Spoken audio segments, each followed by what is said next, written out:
Hey everybody, and welcome to a brand new installment of Nintendo News Report for Thursday, March 26, 2015, the show where we talk about all the Nintendo news you could ask for and more. This week I am not joined by our usual hosts, Scott Thompson or Neil Ronahan, but instead I am joined by two equal fantastic guests, both from the legendary Player One podcast. This week I am joined by Christopher C.J. Johnston. How's it going, Alex? Good to be here. It is excellent to have you here as well. I am doing just fine. And Gregory Sewart. Oh, my full name, it's formal. Is it really Gregory? It's not just Greg. Yeah. Oh, perfect. That makes me feel really nice. So, you guys who've seen the show before know how this works. We got a top story. We usually got new releases, but nothing really came out this week, so we're not really going to talk about that. And then we got a bunch of big stories from the last 9 days since our last one. So, getting started, this week everyone thought there was going to be a new Nintendo Direct, but it turned out there wasn't.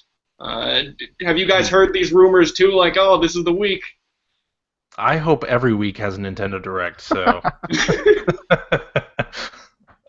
So it's felt like one of those weeks, like the Direct itch was coming on when we all thought like the Tuesday announcement was gonna come, but as it turned out, it wasn't. And what came out instead was that a bunch of the press went to a new demo, I think it was, for Splatoon, and said a lot of positive things. In fact, one of the common sentiments I saw from this Splatoon preview event was that they're really looking at this as Nintendo EAD's big next IP, in the same way Pikmin was before, which is really, really exciting. Like, it feels like, regardless of what you can say about 3D World or New Super Mario U or the Wind Waker HD remake, this is a brand new-ass Nintendo game, and that feels really good. Now, I was asking both of you before the show, Greg, you are in fact excited about Splatoon, yes? Yeah, absolutely. I mean, I love that. There's been like this trend for sort of more casual shooters, right? Like arena shooters, like with Plants vs Zombies and stuff like that. And I love that Nintendo's getting in on it. Like, because I think if anyone's going to do it right, it's going to be Nintendo. So yeah, I was really excited to see it when they first announced it. Have you pre-ordered it yet? Oh yeah. Oh, wow. Chris and I were joking about that before the show. Like, regardless of whether you're interested in it or not. But this one you're going to open at launch, right? Sure, because I actually will play it with people online. So. There you go. And you can play with your kids, too. That's right. Well, that was the nice thing about Plants vs. Zombies, right? So, again, I think that Nintendo's going to get it right. Yeah, it feels a lot like Nintendo is...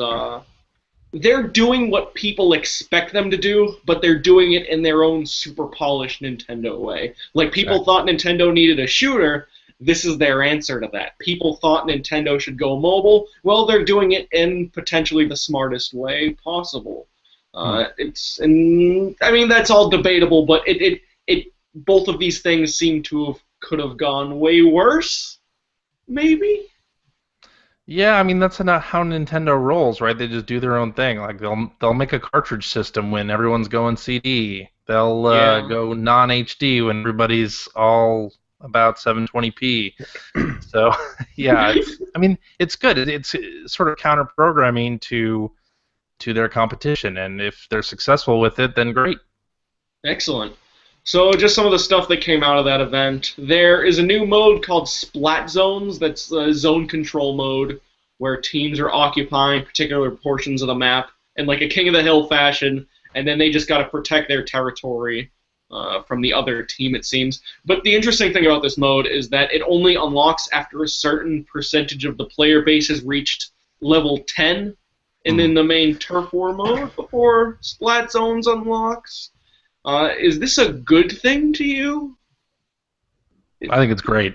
It gets people warmed up in the main mode of the multiplayer stuff, and then waits for everybody to kind of get experienced enough that they're actually going to be able to take advantage and the matches are going to be good in this new mode. I actually kind of hope that there are more modes out as you continue to level up and they continue to have like stuff for the player base to reach that isn't just Turf War and Splat Zones.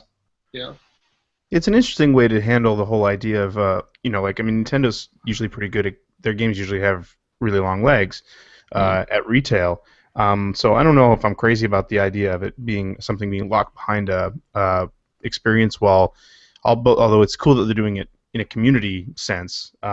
So it's their way of doing paid DLC to keep the game fresh, I guess. So and it's Yeah, an kinda. interesting way. That's kind I of neat. think it doesn't Plants vs Zombies kind of have a similar thing where they have the starter area and then they have other game types that you can access as you get more experienced. It's kind of a similar type thing. Yeah, but it's all based on individual experience, right? Yeah. Yes. So this is an interesting twist on it. Yeah.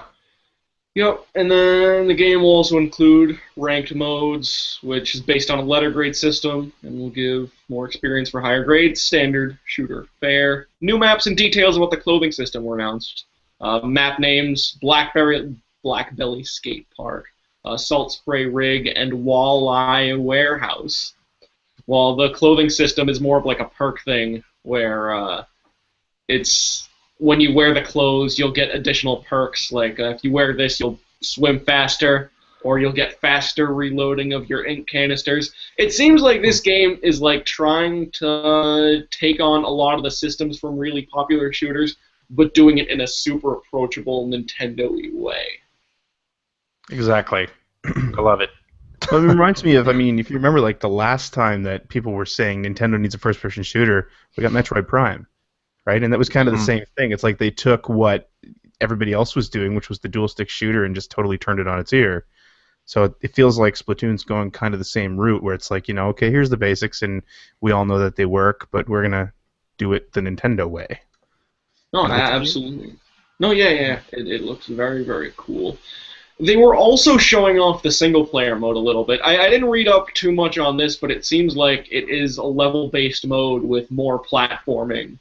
And apparently the levels were kind of easy, but it seems like a real single-player mode. Like, it seems like they are going to make sure that people playing by themselves are going to have something to do, which is one of the things I was actually scared about for this game. I was scared that it was almost going to be like a Titanfall situation, and they were going to have only a multiplayer mode, but they're selling it as, no, this is a focused multiplayer mode. This is good enough to be a full package, when in reality it would feel a little too light. And it seems like Splatoon's at least trying to do a little more, which is nice. Yeah, definitely. Yeah. I wonder, do you think this will be a full-priced game? Oh, absolutely. They're selling this for $60, no question. Not for me. Oh. But what do you get? What discount do you get on those E3 pre-orders again? $20. Okay, so 40 for every game. Is nice because back when I did the pre-orders, games were $60 or $65 in Canada, but they've recently gone up to like $85. Oh, right. So, because your currency is worthless. yes, because I have a worthless Canadian peso. Didn't the price of the PS4 just go down over there? Did it go down again? I stopped. All I know is that the second the dollar wasn't worth much, everything shot up in price. But I don't remember prices dropping like crazy when the dollar was strong. Yeah, this definitely seems like a game that's worth about $40. Yeah, in my opinion. Like it's, I mean, not to devalue Nintendo's games at all, but especially for a new franchise that I'm still not 100% sold on, 40's the right day one price. I'd actually be curious to find out like what Japanese Nintendo fans think of this game, because shooters are a very American genre in general. Like, are people excited about this new Nintendo IP or what? Well, they do have squids right on the cover. You would think there would be some appeal there. Yeah. Anywho, Splatoon, as it turns out, now I think this is something we talked about last time you were on the show, Chris, that there will be zero voice chat in Splatoon whatsoever, and instead there will be predetermined text commands bound to the D-pad. I think this is the best outcome for everyone, because they were never going to have a party system to begin with, and then you'd kind of be clumped in the same chat lobby as somebody who is yelling epithets into the microphone. Like, Yep. I really, Do you think I really Splatoon's think gonna this is get the best that? way. Absolutely. It would if it had voice chat without having like a separate party chat type thing. Absolutely, it would. I mean, going back to what I was saying earlier about Plants vs Zombies, I mean, I really only played that with my son, who's 5, and that was the worst part about that game was that it had voice chat that you could do right through the Kinect, which at that time everybody had, because we're playing it on the Xbox One. And I mean, people just had it on, and not only were they screaming words I didn't want my kid hearing into the microphones and stuff, but I mean, there were people yelling at their kids and screaming at their wives and stuff like that. That you could hear it all through the game, and it really bothered me. It really took away from the experience. So Splatoon looks like something that, speaking as a father of young children, I really want to play with my kids, and I'm happy that it's not going to have voice chat. I think that's the safest way to go. That's the most family-friendly Nintendo way to go, and I'm all for it. Isn't it funny though that like now that you have kids, you think that way, but if it was like 10 years ago, I'd hate it. you'd be like, Nintendo. Yeah, friggin' Nintendo. Yeah. The other difference though now between now and 10 years ago is that there are a lot more viable options for talking to people while playing your game. Because, it's not on Vita, but Vita's got a pretty fantastic party chat. And then you got Skype, which is, regardless of how it's getting update to update, it's still way more viable now with your friends than it was 10 years ago. For sure. It's, maybe they're just saving resources, and maybe those resources can be put into making it a better game. I wouldn't even play with voice chat on, even if I was playing by myself. Yeah. So there you have it. And then Splatoon's still on track to release in May, but in a related story on Nintendo of Europe's website, it came out that there was this list of release dates. Like, I think they had ones for Puzzle and Dragons, Codename Steam, all those. Splatoon is supposedly coming out in Europe on May 29th, which would put it almost exactly where Mario Kart 8 turned out. And as we know, Nintendo is a company of habit. And then also, just for what it's worth, Yoshi's Woolly World, they dated at June 26th, which is kind of nice. I like that. Yeah. That's during a drought, really. Although I guess June is now when that new Batman game comes out. But I'm all for Splatoon in May. That'd be real good. What's that face? Which face? Seward or me? No, Greg. You seem like I'm just happy it's like a birthday present for me. My birthday's in May, so. Oh wow. Okay. All right. You look disgusted that Splatoon was coming out in May. No. I was just thinking. I mean, it makes sense because Nintendo's the main supplier of games for their system, so they got to spread out. They got to spread the love. You can't have it all happening all at once. Yeah. I am worried about what July and August is going to look like for Nintendo. I wouldn't be surprised if instead of some games there was nothing. There was nothing instead of Nintendo putting out games. It'll be interesting to see what the run-up to that Nintendo NX system is like, or as we go from Wii U to the NX. Like, are they going to hold anything for the new system? Like, is there going to be a drought of software on the Wii U or what? It'd be interesting. I think we're going to get Zelda at the end of the year. We're going to get a reasonably healthy lineup before that. And then the last big game on this system is going to be Pokken Tournament and Animal Crossing. And then that's going to transition right into the new system. I think Animal Crossing is going to be the holiday 2016 game. That could be cool. I would play Animal Crossing on big screen. Yeah, I would do that too. They had that little Animal Crossing communication tool or whatever for the Wii U for a little while there, and that looked great on the Wii U. Yes. Of course, I only ever booted it up just the one time, but it looked awesome. It looked great. You know what else we get in May is that Mario Kart DLC, speaking of Animal Crossing. Oh, baby. Oh, yeah, Villager. I'm actually real excited about that. Heck yeah. Can't wait for that. The last round was so good. Yeah. Yes, it was probably the best part of that entire package in a lot of ways. Yeah. The next Nintendo Direct should probably show us some footage of the Animal Crossing track, right? Because Yeah. Or did we already see that? I think maybe there's been a screenshot, maybe, in that little preview at best. But I don't think so. I don't think we've seen it. Yeah. And just before we move on, I would like to for you guys to take a guess on when you think the next Nintendo Direct will be in a specific week. Starting with Chris, go ahead. When do you think the next Nintendo Direct is going to be? You can even do a day if you want. Next week, April 1st, April Fool's Day. April Fool's Day? Okay. Yeah. So, there's been weird April Fool's jokes going on today with Nintendo fans. Did you guys hear about that Paper Mario thing? No, what's that? Oh, there was a mock-up of 1,000 Year Door 3D. Oh, God. Hurt me. I know, that was my reaction too when I saw it. Oh, man, I would play that so much. But it seemed like there were some things like going, maybe this isn't real. It seemed like another Rayman 3DS scenario, but that was something that came out this morning. Anyway, so you're saying next week, April Fool's Day? Yeah. What about you, Greg? Oh, let's go for April 31st. Let's make it April 31st is going to be a whole nother month. Yeah. People will have to come back to this episode and Yeah. see if it was true. Yeah. And then, is April 1st next Wednesday? Yes. It is. Oh, yeah, then that's when I think it'll be, too. So, 2 for April 1st, 1 for April 31st. I don't know what the general spacing is of Nintendo Directs, so. Yeah, it's weird. It seems like it's like either 1 month or 2 months or 3 weeks. They do like a weird job of spacing those out. But I think next week sounds like a good week for a Nintendo Direct. Because it'll...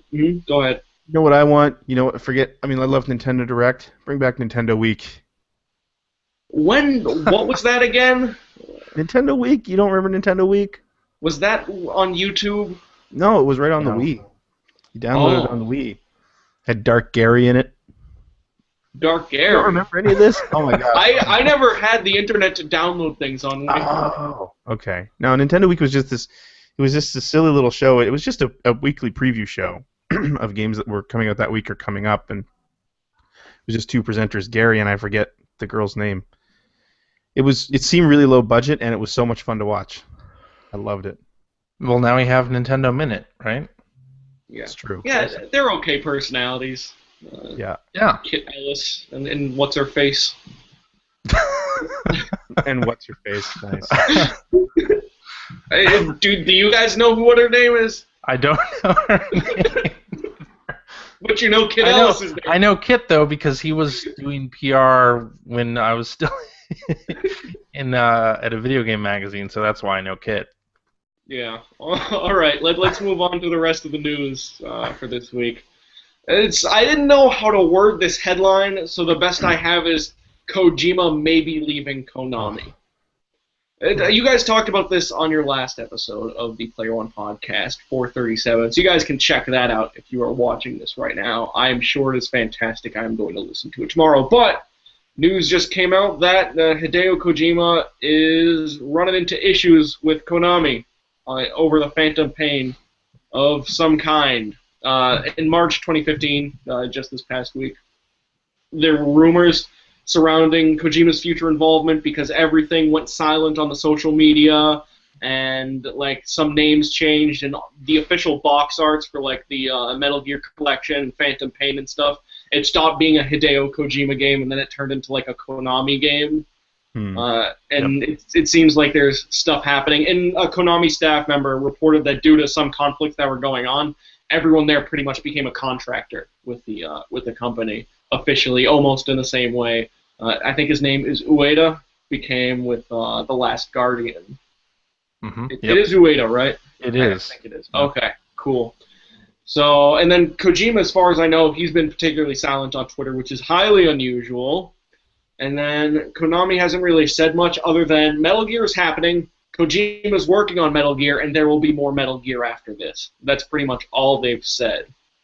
I think what happened is that when Kojima said Phantom Pain was going to be the last Metal Gear, he actually meant it this time. I was going to say, yeah, because Metal Gear 2 was the last Metal Gear. But doesn't that make sense? Like, he wanted to leave, but Konami did not want him to leave, and then that created a rift, and then like they got pissed off at him.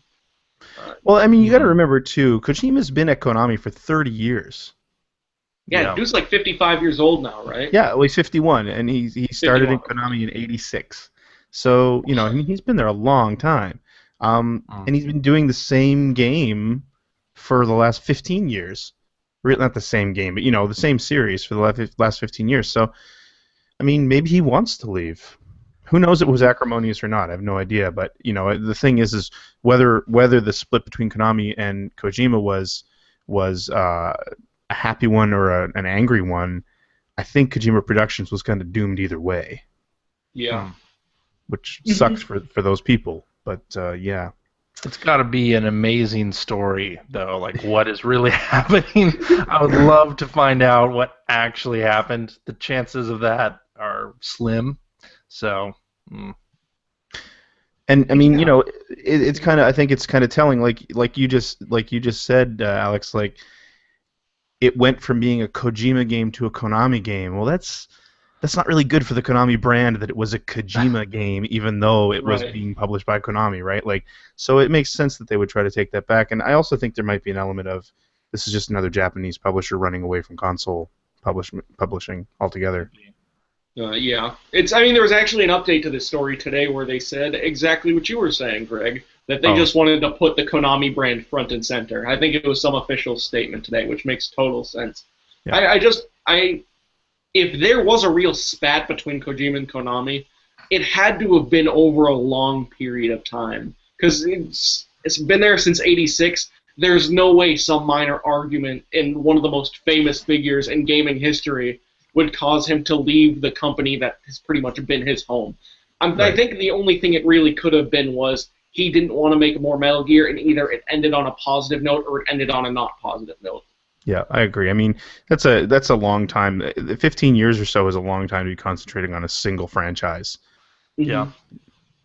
I am excited to see what Hideo Kojima does next if he does leave Konami, because regardless of what anyone thought of Ground Zeroes or where Metal Gear's been lately or him even as a person, he is still one of the most creative figures ever to grace video games. Whatever you think of him, there is no one who does what Kojima does. And I think the gaming industry would be lesser without him for that reason.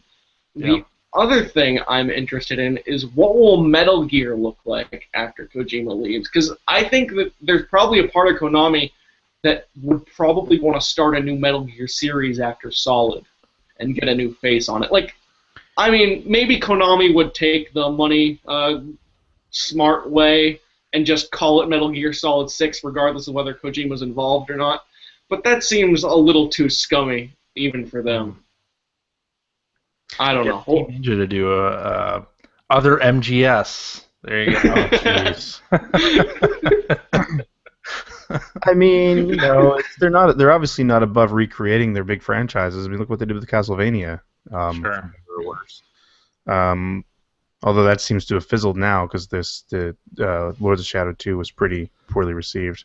Does that 3DS game? Do you know if WB owns Rocksteady, or that could be interesting? Like, question. Imagine a Rocksteady developed MGS. That could be interesting. Who developed that other Metal Gear game that came out? Platinum. If you're thinking of Rising. Platinum. Yep, that's what I'm thinking. You're right. Platinum. Yep. There's no way there's not going to be a Metal Gear Rising 2. I actually thought that game was fantastic. I bet Metal Gear Rising 2 is going to be the next Metal Gear game that comes out after Metal Gear Solid 5, especially since it'll give Konami like a good few years to think about what they want to do with this series after. And they're like, okay, we know Platinum can make a good game.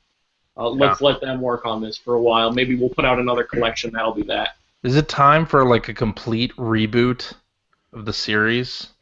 I don't know. Push almost everything to the side and do redo. Would you want to play a Ninja Theory MGS? Sure, I'd try it. Yeah, it did. I don't know. I don't know if they'd be good at making like a slow, like deliberate game. And like you said, you'd definitely be missing that sort of Kojima brand of crazy. Oh, that's definitely true. And that's a huge part of that experience. Mm-hmm. Actually, that brand of crazy has kind of turned me off of MGS, quite frankly. So, I mean, some of it's cool, but it just really got a little too much, a little overbearing. Yeah, Ground Zero's got a little bit unbearable. Mm-hmm. Yeah, we'll see how this turns out. And I mean, this isn't even a Nintendo story, so I probably shouldn't be spending too much time on it. But I really hope this isn't the end of PT. That was it's Silent Hills, especially. You got Daryl Dixon, you got Del Toro, and that would have been a nice game. That would have been great. Yeah. Well, I mean, he's excuse me, he's still working as a contractor. There's nothing saying he can't continue to work as a contractor. Maybe that's what he wants to do. Maybe he wants to do the Silent Hills game. It definitely depends on how much he cares about that game. I hope a lot, because PT was a lot of sites gave that best horror game of the year, despite being. He should team up with Igarashi and do like Konami, ex-Konami, new franchises that look like our old franchises type. I'd be down for that. All right. Well, moving on to a news story that does involve games that still come out on Nintendo systems. Lego Toys to Life seems to be a thing. That seems to be a kind of rumor. There was an article on Video Gamer that was saying like a Lego Toys to Life game is being developed for release later this year. Title is allegedly Lego Dimensions and will be developed by Traveler's Tales. It's set to rival Skylanders, Disney Infinity, and Amiibo. And it is technically a rumor, but the associate producer at Traveler's Tales was talking about this, and he did one of those things where, like, he slyly says it exists without, like, getting too definitive. Like he was saying that something big is in the future related to this, but I can't go into specific details now. Rest assured that is the case, and we're always trying to push boundaries. So watch this space. Last time Watch This Space was a thing, it was Rock Band and Guitar Hero, and look what's happening for that, right? So this is definitely happening, and now that we know it's happening, what do you think this is, Greg? Well, I mean, they kind of stepped outside their standard Lego comfort zone with Lego City, which I wasn't crazy about, but there are a lot of people who really like that game. I think it'll be something along those lines with some sort of Lego toys you actually buy that you use like Amiibo or Disney Infinity characters, which means that I will definitely be in. There's no way I'm going to be able to avoid this as soon as my kids realize it's happening, because Lego is like the only toy in this house that anyone cares about. Yeah, I'm really interested to see what happens. I'm interested to see Traveler's Tales again. Maybe they'll step outside their comfort zone a little bit with the Lego franchise, because I mean I like the Lego games, but they have started to get a little bit stale because they are essentially the same game over and over again with a new skin. So there's that, and I mean I gotta the whole toy thing works. It worked on me with Infinity. I finally just got rid of all our Infinity characters. The Amiibo stuff is great, and if you throw in some sort of mixing and matching setup that you could do with Lego. I don't know how you'd do it, and I don't know how expensive that would be, but if they pull it off, it'll be fantastic. Right, because without a camera, there's no way they could actually make your old Lego toys compatible in any possible fashion. Yeah. Which is a pipe dream in itself. Yeah, but I mean, it's also they're one of the only they're a partnership that actually could sort of cross benefit and cross promote on this. Like Disney Infinity and Skylanders, those toys were made because of the games, right? And the Nintendo, the Amiibo, same thing. Like they're being made because of the video games. But where we've got this sort of flipped around now, where these are licensed games based on toys that have been around for decades. I don't know. I think it could be really interesting.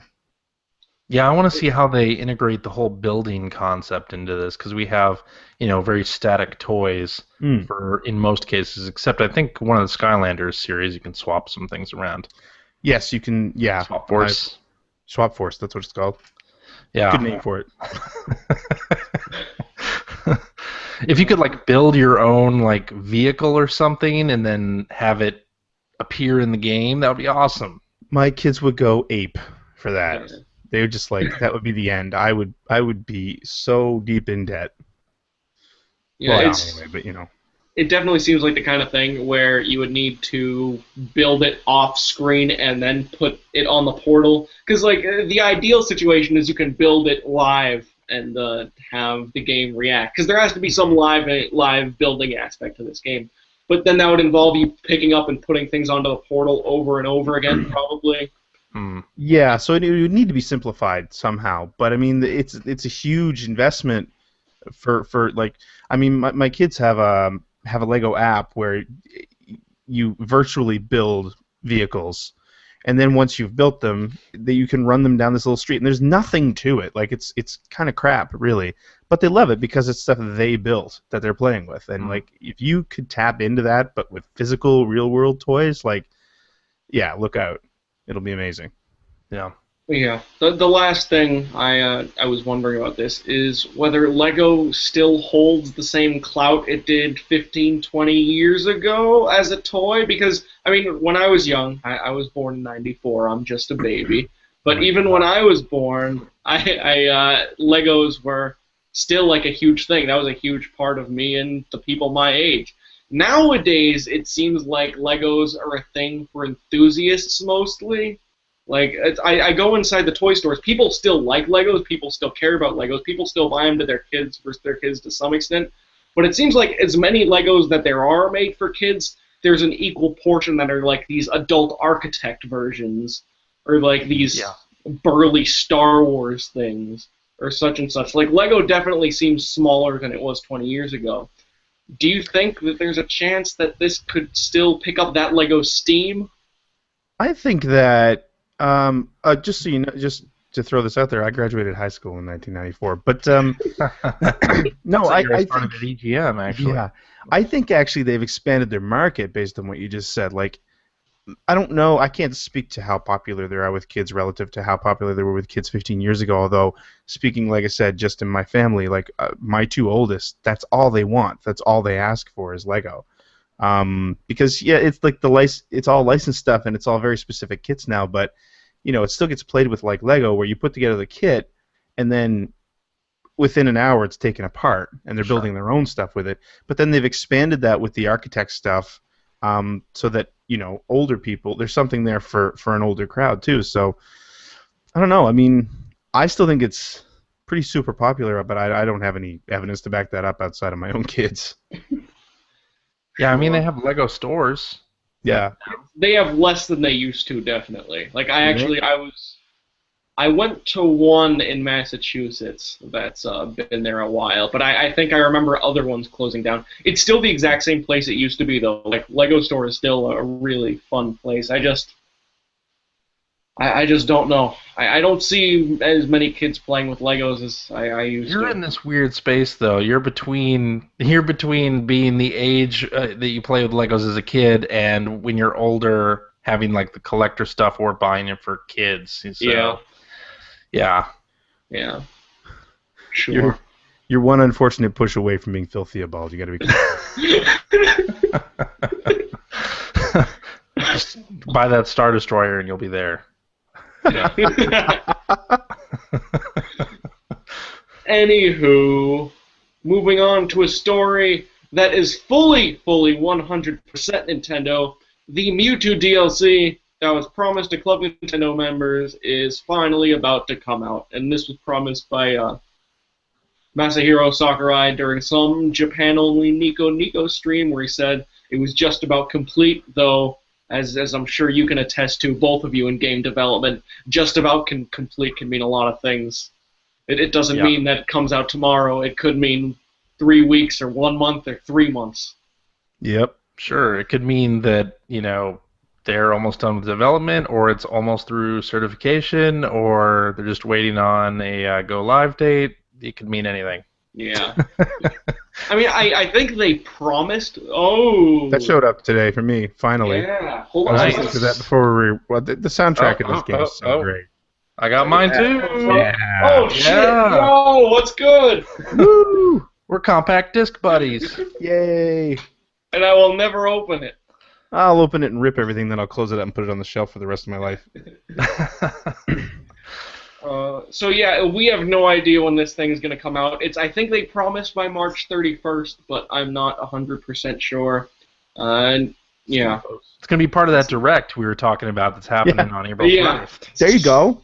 It'll probably be like mid-April, I bet. Like Nintendo's style, like it seemed like for a while they were doing this thing's out now, and that was the case with like Steel Diver Sub Wars and a bunch of other stuff. Now it seems like this thing will be out in a month. That seems like more the style with Nintendo Directs nowadays, and I think that's what it's going to be for this. As unfortunately, I am not going to be getting the Mewtwo DLC for free when it comes out. I will have to buy it because I tried to get lucky with that Wii Mini thing on Club Nintendo, and Nintendo, I got banned pretty quick. You're going to have to explain this Wii Mini thing. Have you guys heard about this? No. Not at all? Okay. So, there's this exploit. To be frank, it is an exploit where the way Wii Mini's serial codes work, you can pretty much type in 9 random numbers and eventually you would come out with something like whatever you type in 9 random numbers, you're within 10 numbers away of getting a specific code. And then in addition to that, once you do find one right serial, you have to do like a special algorithm it's like +1 -1 on the last 2 digits or something that'll allow you to just keep typing in 8 more codes into your family account and get up to 700 coins. I thought because so many people were doing it, there's no way Nintendo would catch me. But then Nintendo caught me, and I completely deserve it. I understand Nintendo. I got too big for my britches, and it didn't turn out in my favor. There you go. It's in all 6 of those accounts. They haven't deleted my digital games yet, so I still have an NES copy of Punch-Out that'll be protecting me from tears while people get their Bayonetta 2 platinum reward next week. Is that what's happening? Bayonetta 2? I don't know. No. I hope so, but there's no way that's happening. I'm so sad I didn't get the platinum this year. It's the only year I haven't gotten a platinum. I'm so ticked.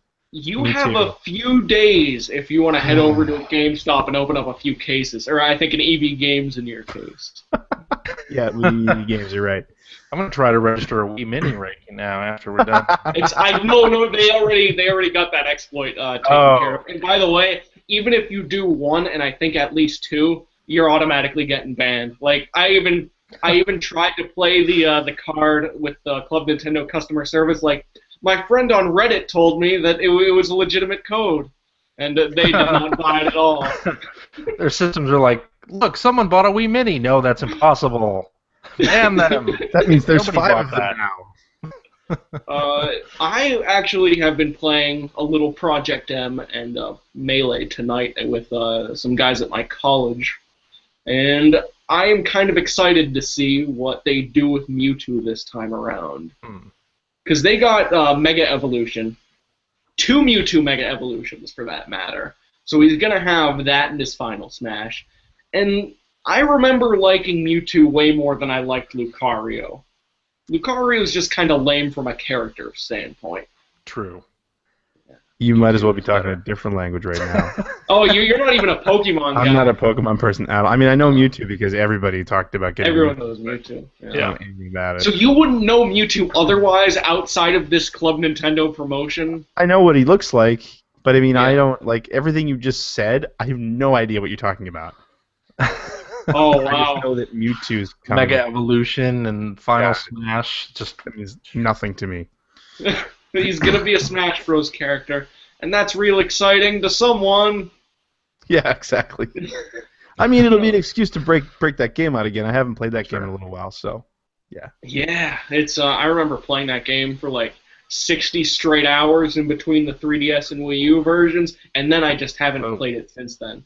Yeah. I mean, it was over like 4 or 5 months, but it was just like I haven't felt the need to go back yet. Yeah, I was the same way. I didn't go that long, but like I was playing it on my Wii U, and then I'd go to bed and I'd play it on my 3DS for an hour. Yeah, I was really into it for a while there. And there you have it. Thank you so much to everyone watching or will watch this in the future. thank you so much to both of my guests for joining me. This was a really, really excellent episode of Nintendo News Report. If you are interested in watching more episodes of Nintendo News Report, you can do so on our Nintendo World Report TV YouTube channel. And before we go, I would like to plug you guys' stuff. Chris, tell me about your Twitter handle, and then your podcast, and then your Adult Swim games. Sure. So, yes, my Twitter handle is @SuperPack.